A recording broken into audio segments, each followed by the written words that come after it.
সংস্কৃতি উপদেষ্টা তার নির্দেশে আমাদের এই ছবি প্রদর্শন বন্ধ করা হয়েছে। আমাদের 5 লক্ষ টাকা ওই আয়োজনে ক্ষতি হয়েছে সেটা দাবি করে এবং 1 কোটি টাকার আমাদের সুনাম নষ্ট করেছে, আমাদের এই ব্যানারের সুনাম নষ্ট করেছে, সেই প্রেক্ষাপট দিয়ে আমরা বাংলা একাডেমির বিরুদ্ধে লিগ্যাল নোটিশ দিয়েছি। আমাদেরকে ওখানে ছবি প্রদর্শন করতে দেয়নি, আলোচনা করতে দেয়নি।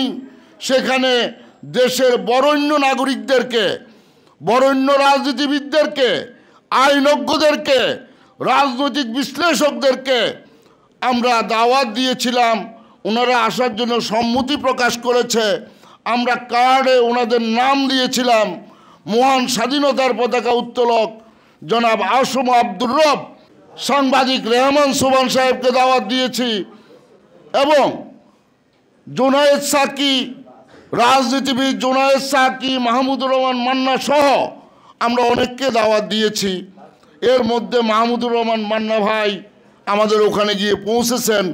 সেখানে পৌঁছার পর তিনি পরিস্থিতি অবলোকন করেছেন, পরিস্থিতি দেখেছেন। সেখানে আলোচনা সভাও করতে দেওয়া হয় নাই, ছবি প্রদর্শনেরও সুযোগ দেওয়া হয়নি। এই কারণে আমরা রেড পোস্টের পক্ষ থেকে তাদের বিরুদ্ধে আমাদের 5 লক্ষ টাকা ওই আয়োজনে ক্ষতি হয়েছে সেটা দাবি করে এবং 1 কোটি টাকার আমাদের সুনাম নষ্ট করেছে, আমাদের এই ব্যানারের সুনাম নষ্ট করেছে, সেই প্রেক্ষাপট দিয়ে আমরা বাংলা একাডেমির বিরুদ্ধে লিগ্যাল নোটিশ দিয়েছি। একইভাবে তখন পরিষ্কারভাবে একটা বিষয় আমাদের সামনে চলে এসেছে। সংস্কৃতি উপদেষ্টা তার নির্দেশে আমাদের এই ছবি প্রদর্শন বন্ধ করা হয়েছে। সংস্কৃতি উপদেষ্টা মহোদয় বন্দনা গীতি বানাতে চান। ইতিপূর্বে সংস্কৃতি বাংলাদেশ, যেই সংস্কৃতিতে বাংলাদেশ চলেছে, যেই সংস্কৃতি বাংলাদেশে চর্চা হয়েছে, চুরির সংস্কৃতি, অপরাধের সংস্কৃতি, নির্দেশনার সংস্কৃতি, লুটপাটের সংস্কৃতি, ঘুষ দুর্নীতির সংস্কৃতি, অপসংস্কৃতি বাংলাদেশে যেমন চলেছে, আজকে সংস্কৃতি উপদেষ্টা সেই সংস্কৃতি আবার চালু করলেন।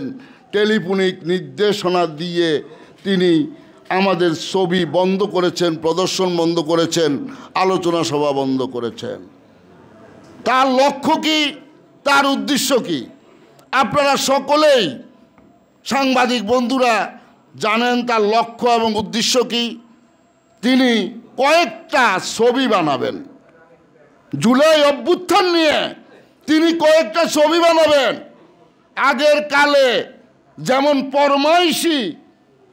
পরমাইশি ইতিহাস লেখা হয়েছে, আমাদের মুক্তিযুদ্ধের ইতিহাস যেমন পরমাইশি লেখা হয়েছে, প্রকৃতি ইতিহাস লেখা হয়নি।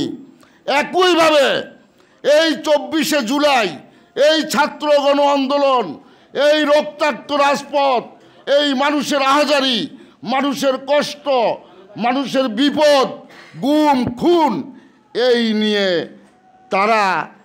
তিনি কোন বন্দনা গীতি রচনা করবেন আমি জানি না। পরমাইশি নীতি কোনটা রচনা করবেন আমি জানি না। আমার সুস্পষ্ট বক্তব্য, এই জুলাই আন্দোলন আমাদের প্রাণের আন্দোলন। আমি তার পার্ট, আমি তার অংশীজন।